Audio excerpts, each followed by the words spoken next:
Ladies and gentlemen, please welcome the President of the United States, Donald J. Trump, and the Secretary General of the United Nations, Antonio Guterres, accompanied by Vice President of the United States, Mike Pence, United States Ambassador to the United Nations, Kelly Craft, and United States Secretary of State, Mike Pompeo.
Good morning, everyone. Across the splendid array of countries and cultures represented here, we come together this morning united by our belief that flourishing societies are sustained by religious freedom. Sadly, this understanding is not universal. Today, all over the world, people of faith face a rising tide of persecution. In just the past years, we have witnessed horrific acts of violence committed against worshipers in mosques, churches, and synagogues. We have watched the arbitrary detention and the mistreatment of religious minorities in countries around the globe. And we have felt the chill of a world that seems increasingly disinterested in defending the rights of all people to exercise of sincerely held religious beliefs. As leaders, a time such as this calls us to demonstrate our commitment to religious liberty, not only in word, but also in deed, which is why I am so extraordinarily pleased and honored that we are joined here today by President Donald Trump and Vice President Mike Pence. Under the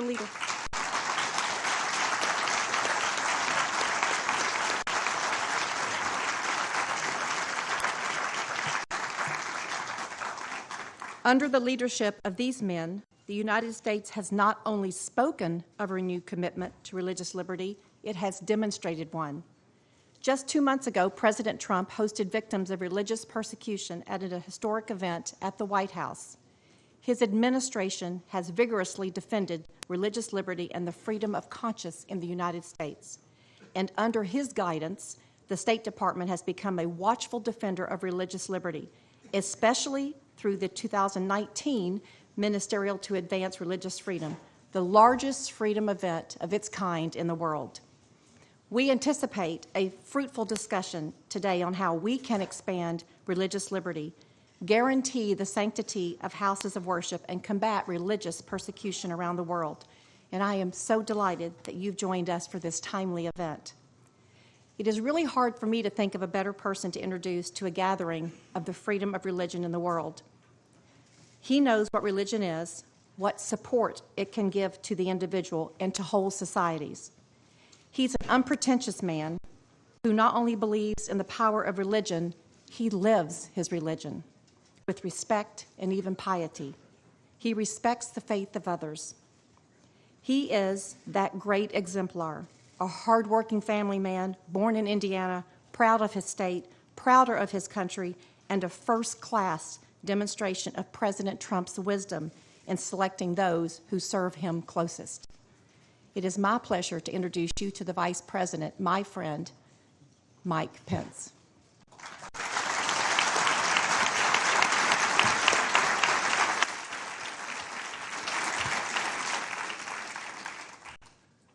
Mr. President, Secretary General Guterres, Ambassador Kraft, Secretary Pompeo, members of the Cabinet, distinguished members of Congress, world leaders, and most especially to the courageous men and women who join us here today, who have suffered persecution and violence for simply living out your faith, whether that be Christianity, Judaism, Buddhism, and Islam.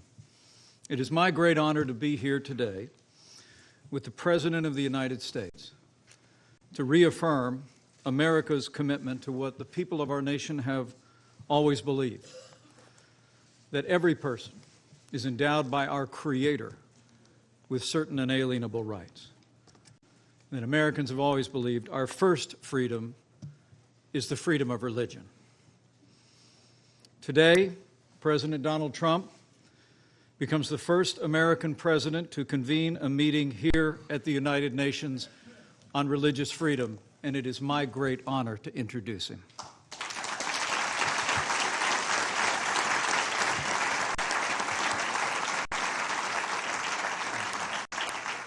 There's no better time for a meeting like this on the world stage. As we gather here at the United Nations, more than 80% of the world's population live in nations where religious freedom is threatened or banned. The regime in Iran brutally persecutes Christians, Sunnis, Baha'i, and Jews.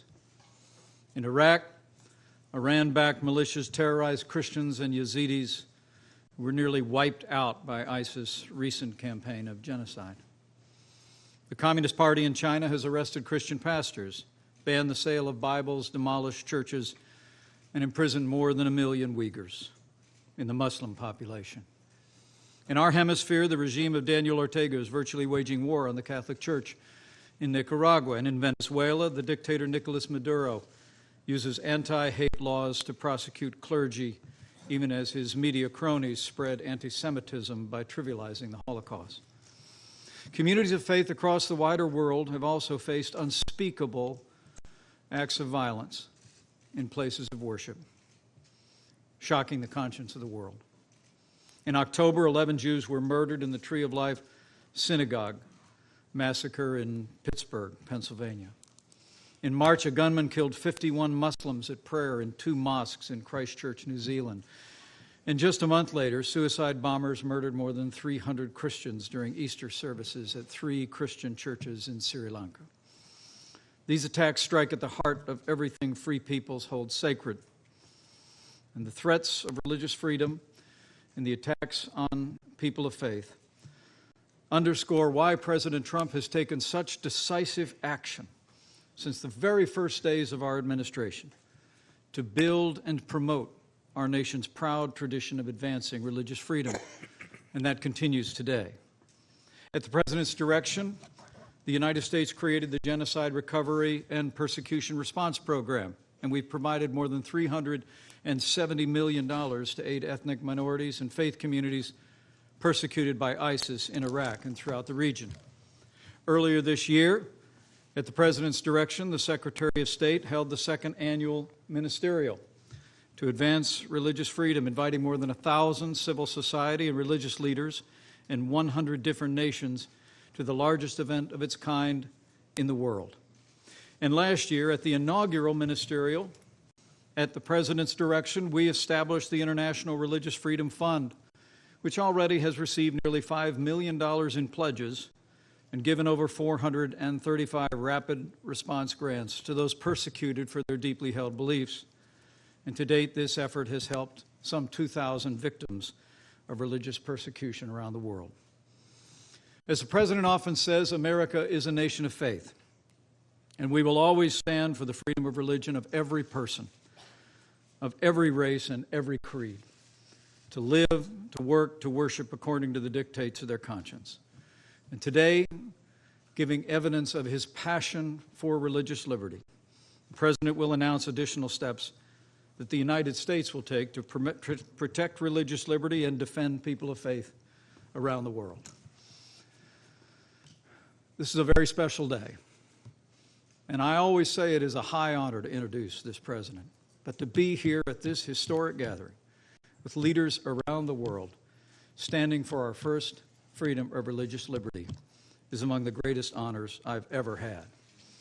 And so let me say, it is my high honor and distinct privilege to introduce to you a tireless champion of the freedom of religion and people of every faith in America and around the world, the 45th President of the United States of America, President Donald Trump.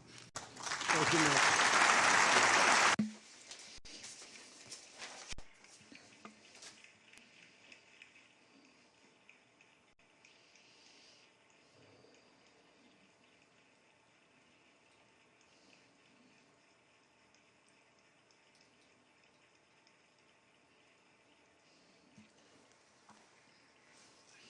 شكرا جزيلا. شكرا، هذا جميل. أود أن أشكر أيضا مايك. اليوم هو شرف حقيقي لي بأن أكون أول رئيس للولايات المتحدة يستضيف اجتماعا في الأمم المتحدة. An honor it is. It's long overdue, and I was shocked when I was given that statistic that I would be the first. That's very sad in many ways, and it's great to be with you. I want to thank Vice President Pence for the outstanding job he's doing. He's been a fantastic and valuable representative of our country. Likewise, Secretary Mike Pompeo, Ambassador Kelly Craft, Secretary Ross, Secretary Mnuchin, Ambassador Sam Brownback, all for joining us today. And we have other representatives of our cabinet and the administration in the room. We've done a lot. The Johnson Amendment doesn't get spoken about enough, but I'm very proud to say that we've obliterated the Johnson Amendment within our country so that now we can listen to the people that we want to listen to, religious leaders, without recrimination against them. It was a very important thing, and I said that at the beginning, and I say it now. It's something I'm very proud of. We're also grateful that UN Secretary General Antonio Guterres could be here along with so many of his friends and my friends, world leaders. I've gotten to know a lot of them, and I would imagine you know all of them. I would imagine. If you don't, you're not doing your job. And also I want to thank my daughter Ivanka for being here. She works so hard on all of the things that are very important to the people in this room. So thank you, Ivanka, for being here.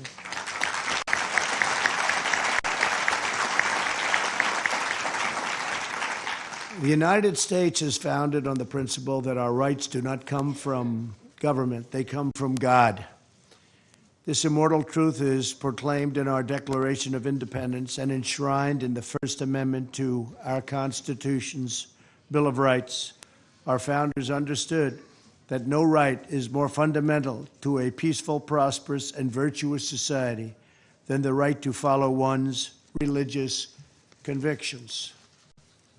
Regrettably, the religious freedom enjoyed by American citizens is rare in the world. Approximately 80% of the world's population live in countries where religious liberty is threatened, restricted, or even banned. And when I heard that number, I said, please go back and check it because it can't possibly be correct. And sadly, it was 80%. As we speak, Jews, Christians, Muslims, Buddhists, Hindus, Sikhs, Yazidis, and many other people of faith are being jailed, sanctioned, tortured, and even murdered, often at the hands of their own government, simply for expressing their deeply held religious beliefs. So hard to believe.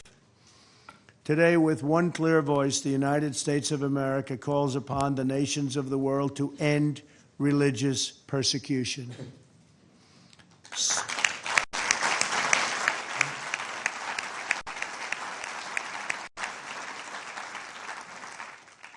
To stop the crimes against people of faith, release prisoners of conscience, repeal laws restricting freedom of religion and belief, protect the vulnerable, the defenseless, and the oppressed.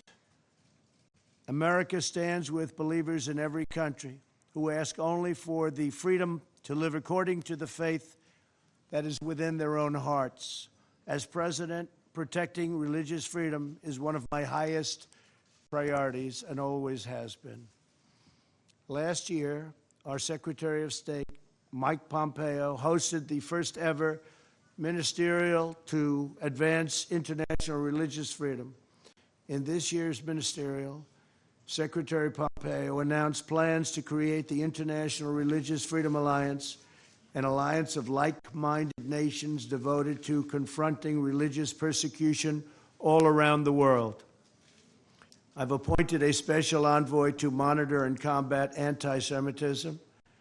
We're standing up for almost 250 million Christians around the world who are persecuted for their faith. It is estimated that 11 Christians are killed every day for the following. I mean, just think of this, 11 Christians a day for following the teachings of Christ. Who would even think that's possible in this day and age? Who would think it's possible?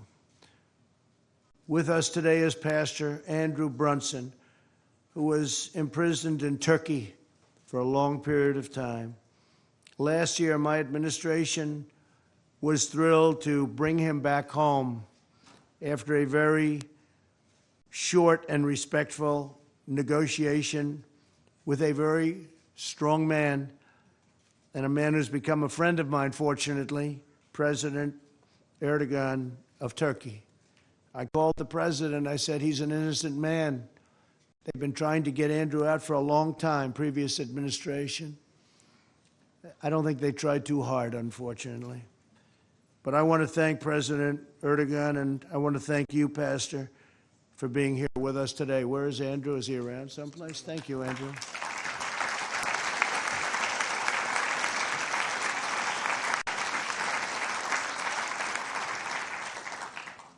We did a good job with that negotiation, Andrew. You got back. Wasn't easy, it wasn't pretty, but you got back, and we're proud of you. You have a great family. And the love, when Andrew came back, the love from so many people, it was actually, I hadn't seen anything quite like it. So congratulations, and I understand you're doing fantastic work with your family. Thank you very much. Thank you, Andrew.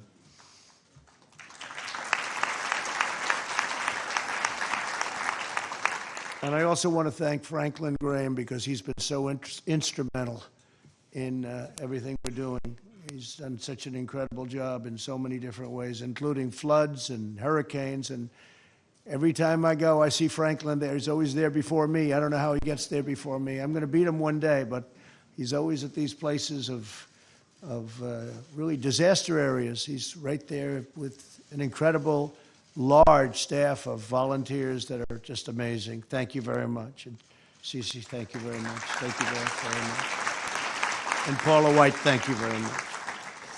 In July, I met with survivors of religious persecution at the White House, and we're honored that many of them could be here today as well. Some of these individuals suffered as a result of state-sponsored persecution, others at the hands of terrorists and criminals. No matter the case, America will always be a voice for victims of religious persecution everywhere. No matter where you go, you have a place in the United States of America. Could I ask those folks to stand up, please? Please stand up.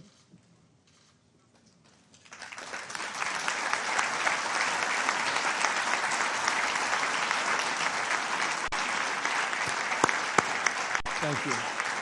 Thank you very much.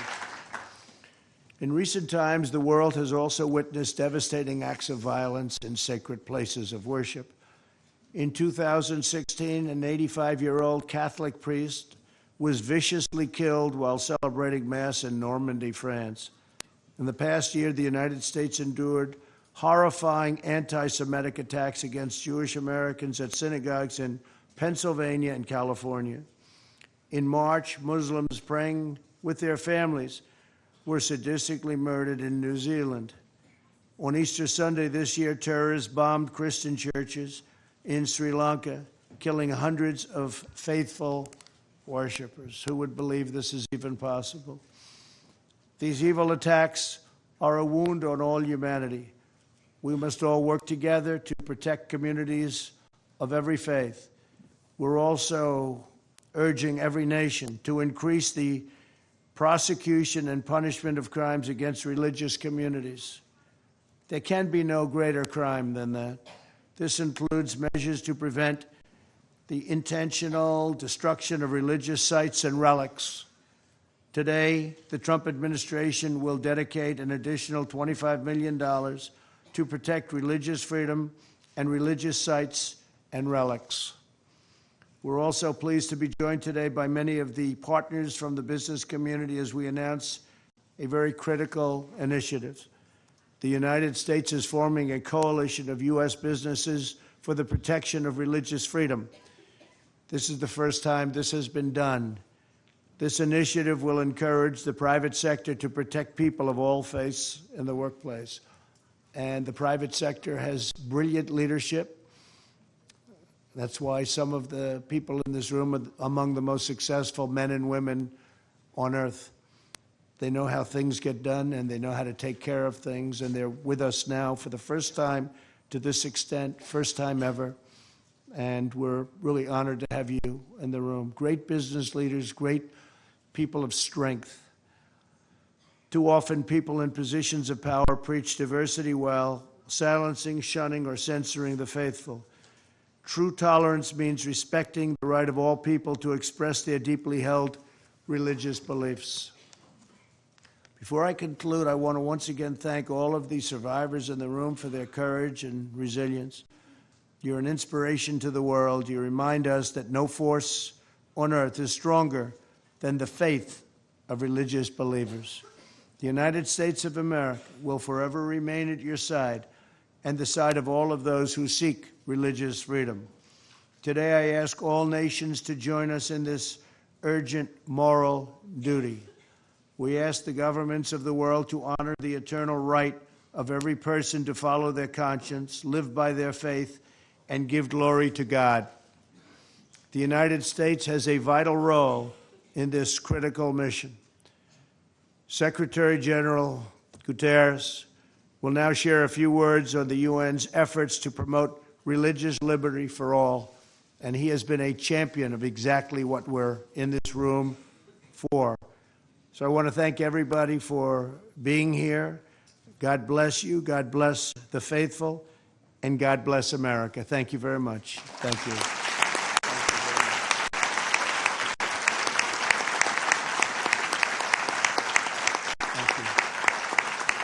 Thank you very much. Mr. President, welcome to the United Nations. It's wonderful to see you back with us. And I also welcome the distinguished members of your administration.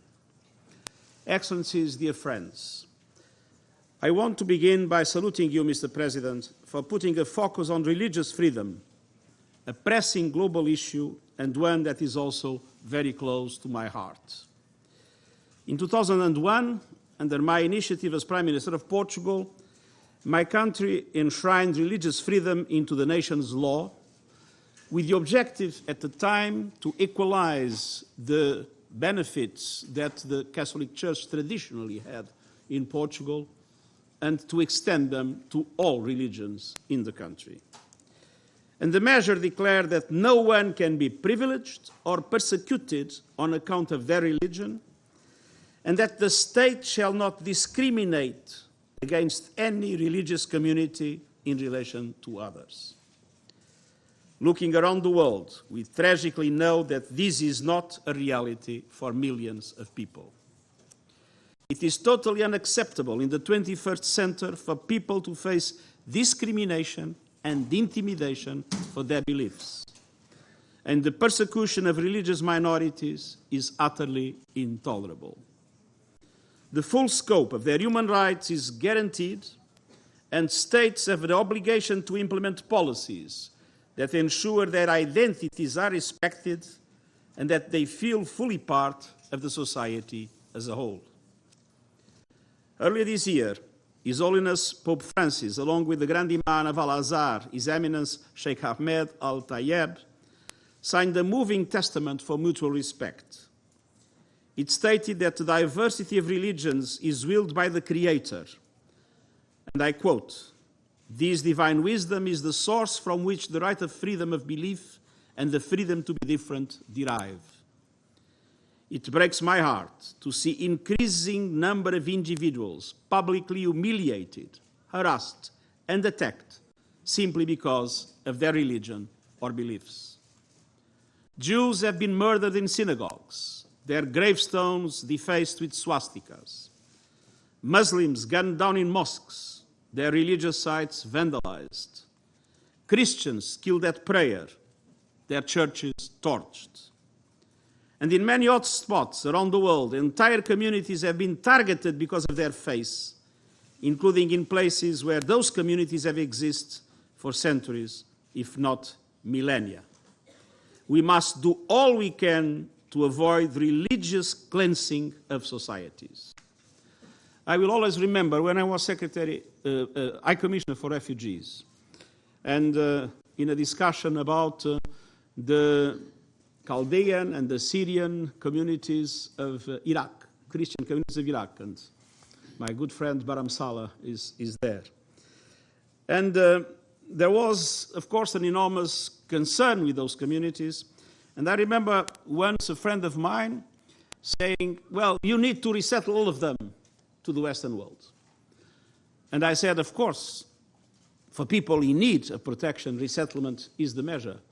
But I cannot accept that these communities that have been there for millennia will disappear from their region. And I told my friend, look, when in my country, in Portugal, we were still worshipping trees and rivers, in Iraq and in the Middle East in general, there were Christian communities discussing theology and discussing whether the Holy Ghost was coming from the Father or from the Father of the Son. And so it is clear that these communities, like the Yazidis, like many others, in this region, as everywhere in the world, are a deeply rooted part of the society. And it is essential to preserve religious diversity in all parts of the world. We must reject those who falsely and maliciously invoke religion to build misconceptions, to fuel division, to spread fear and hatred. And we must be vigilant about attempts to instrumentalize religion and identity to restrict the full enjoyment of rights by others and to perpetuate or justify inequalities. There is richness and strength in diversity. It's never a threat. Profiting from that diversity requires a strong investment in social cohesion policies. And we have much wisdom to guide us on our way. All major religions espouse mutual respect and peaceful coexistence in a spirit of shared humanity. And our shared foundational text, the Universal Declaration of Human Rights, affirms everyone's right to freedom of thought, conscience, and religion. Simply put, the best way to promote international religious freedom is by uniting our voices for good, countering messages of hate with messages of peace, embracing diversity, and protecting human rights everywhere. Mr. President, Excellencies, dear friends, the United Nations is stepping up action through two new initiatives that I have launched in recent weeks. First, through a strategy on hate speech to coordinate efforts across the UN system, addressing the root causes and making our response more effective against hate speech. Second, an action plan for the UN to be fully engaged in efforts to support, to safeguard religious sites and ensure the safety of houses of worship. Holy sites should be places of worship, not places of war. Taken together, these efforts seek to address some of the most pressing challenges facing our world today. We have a collective responsibility to stamp out anti-Semitism, anti-Muslim hatred, the persecution of Christians and other religious groups, and all forms of racism, xenophobia, discrimination, and incitement to violence. Hatred is a threat to everyone, and so this must be a job for everyone. Mr. President, thank you again for your initiative and leadership, and for your invitation. And I also want to thank your understanding during this hectic period.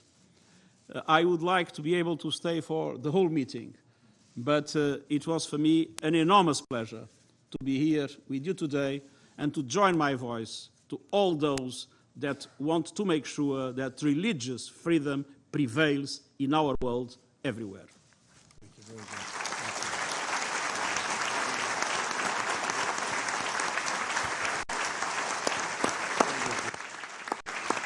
Thank you. Thank you, Secretary Guterres. We will, in a moment, have the chance to hear from three who have struggled on behalf of the cause of religious freedom. But if we would pause for just one moment as the President and Secretary Guterres depart. Thank you, sir.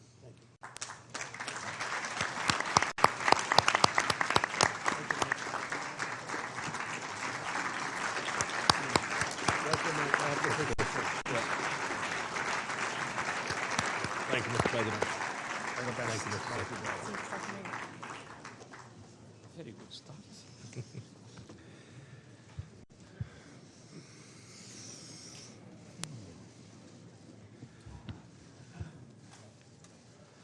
Thank you all. I want to thank the many world leaders who are here today. Thank you, Vice President Pence, for your work on this issue.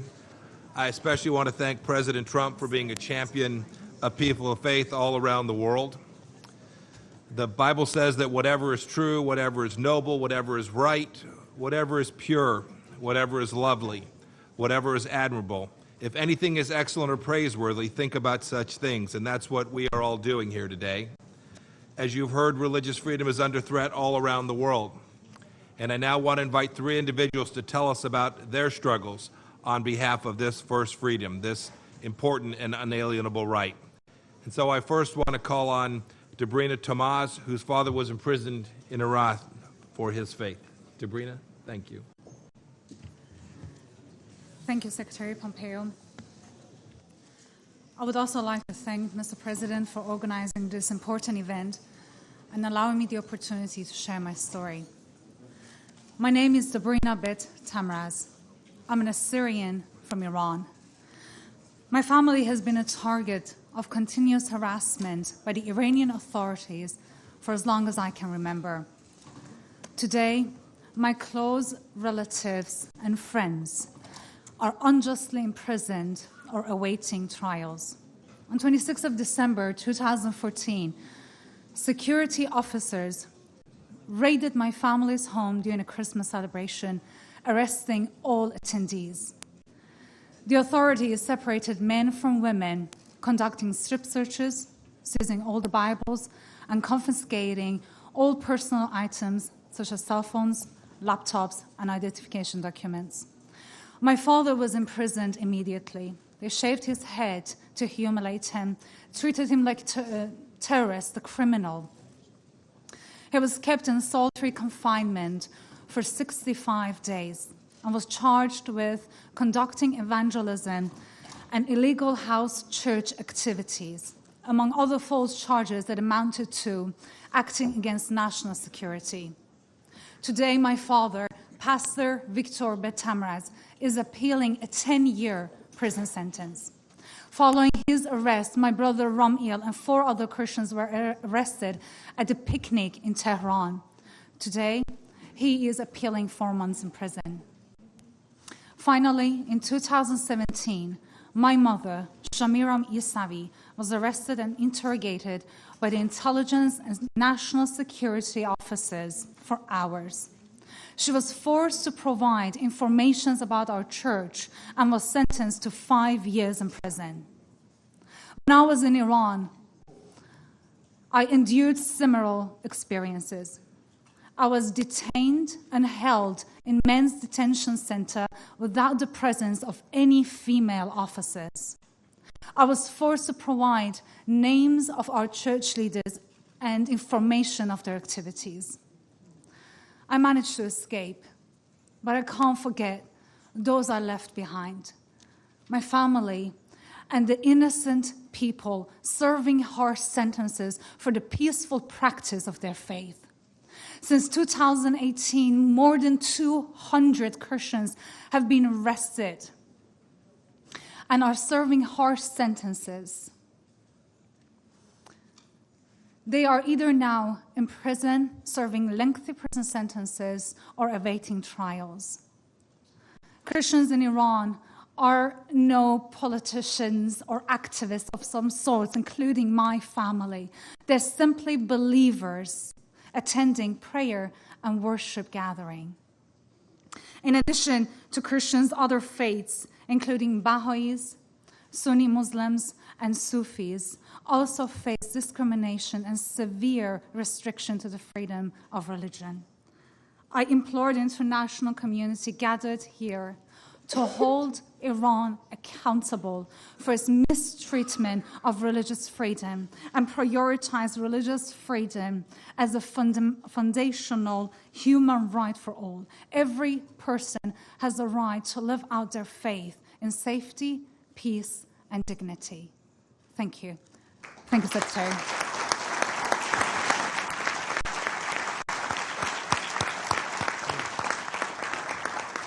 To Verena, thank you. Thank you for that powerful story. Now we'll hear from Rabbi Fayez Al-Agharadi, who fled Yemen because of persecution. Is the mic works? Hi, good afternoon, everyone. Please accept my sincere thanks for giving me this important opportunity to share my story. If we stay silent, our struggles will be lost. My name is Faiz Al-Jaradi, a Yemeni Jewish rabbi, teacher, and a human rights activist. In Yemen, I held rabbinical and government positions and served as the director of education and chief leader of Yemeni Jewry for more than 10 years. Yemeni Jewish culture and history, while once flourishing, is facing extinction.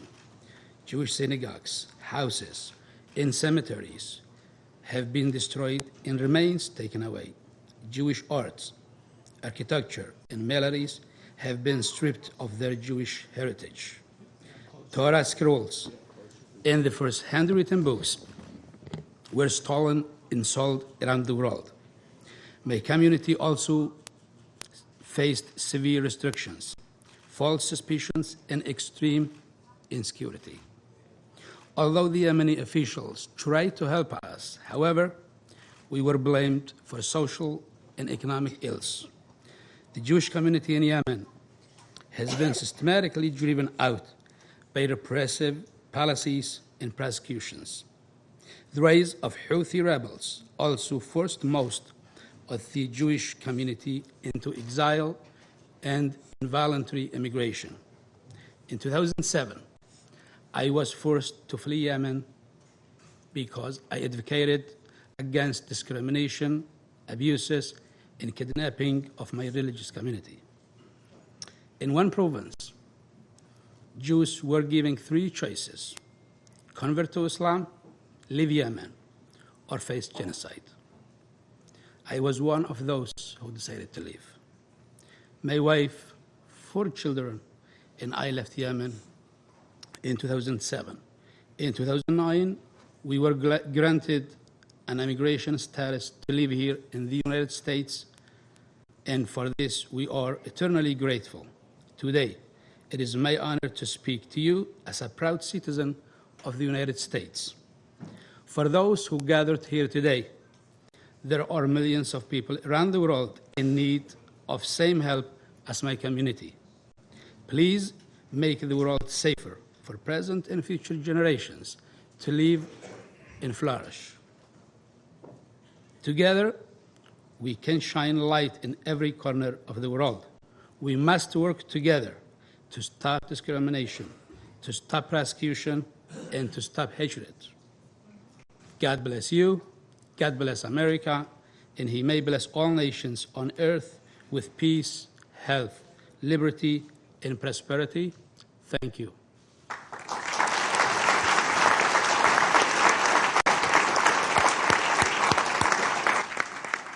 Thank you, Rabbi. And finally, let's hear from Juhur Ilham, whose father is serving a life sentence in China as a prisoner of conscience.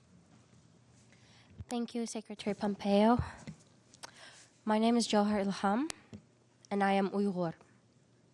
I'm grateful to the United States for the opportunity to speak for millions of Uyghurs in Western China who remain silenced. It has become a crime to be Uyghur in China. My father, Ilham Tohti, is a well-known economist and scholar. He never advocated for separatism, but is now serving life in prison because he chose to speak out about the right to believe what you choose to believe, the right to worship the way you want to worship, and the right to think what you want to think. The only thing he was guilty of was publicly calling for peaceful dialogue and reconciliation. The Chinese government targets religion to ensure that people of faith do not answer to any greater power than the Communist Party. In China, authorities have defaced or demolished churches, temples, and mosques throughout the country. Crosses and minarets have been replaced with hammers and sickles. Spiritual images have been removed in favor of photos of authoritarians. The 10 Commandments have been taken down to make room for government propaganda. Children are forbidden from attending religious services. We are witnessing the systematic eradication of ethnic and religious minority identities in China. Beijing believes Islam is a sickness to be treated with an iron fist. Uyghurs are detained for praying to God, fasting during Ramadan, wearing a beard, or simply saying Assalamu alaikum. Every day, millions of Uyghurs and other Muslim minorities in China are being abused, drugged, and indoctrinated in the government's concentration camps. Outside of these camps, they're monitored and tracked using high-tech surveillance. Chinese officials conduct intrusive homestays looking for signs of religious practice. Beijing claims it is combating extremism. Praying to God is not extremism. Beijing claims it is training unskilled Uyghurs to be productive workers. Medical doctors and university scholars, professors do not need vocational training. Beijing claims it is fighting separatism. Practicing religion and speaking native tongues is not separatism. Chinese authorities believe that religion and people of faith are a threat to peaceful societies. They couldn't be further from the truth. Faith is an antidote to hatred, discrimination, and brutality, because faith breeds love, compassion, and tolerance. America has shown me the true meaning of the universal rights and value enshrined in the UN Charter. These rights are worth fighting for in China and everywhere else in the world. Thank you very much. Thank you.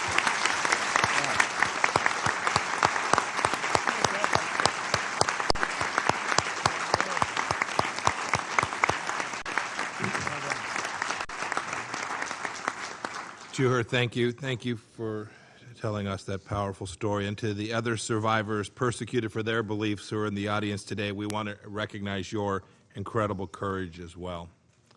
As we close here today, I want to focus your attention on what President Trump mentioned earlier, the International Religious Freedom Alliance the State Department announced in July. It is the most ambitious human rights project launched in a generation. We aim to bring together like-minded countries, faith leaders, civil society groups, and international organizations around the world to promote religious freedom in a more consistent, organized, and powerful way. The foundation of the Alliance is Article 18 of the Universal Declaration of Human Rights, which begins, "Everyone has the right to freedom of thought, conscience, and religion." So if you're a country that takes human rights seriously, understanding its many benefits for peace, security, and prosperity, please come join us. If you're a country that stands for human dignity and for freedom of conscience, please come join us. And if you're a leader simply moved by the stories you've heard from these brave survivors today, come join us. Turn your sympathy for them into freedom for others. Please reach out to our Ambassador at Large for International Religious Freedom, Sam Brownback. He's ready to take your calls on all religious freedom issues. The United Nations is only as strong as its sovereign members determine it will be. Our belief in our principles is only as strong as our confidence to express them. I ask, indeed I pray, that you will help be a voice for the voiceless by joining the International Religious Freedom Alliance. May God bless the survivors who are here with us today. May God bless the United States of America. And may God bless the nations who have gathered with us here this morning. Thank you all.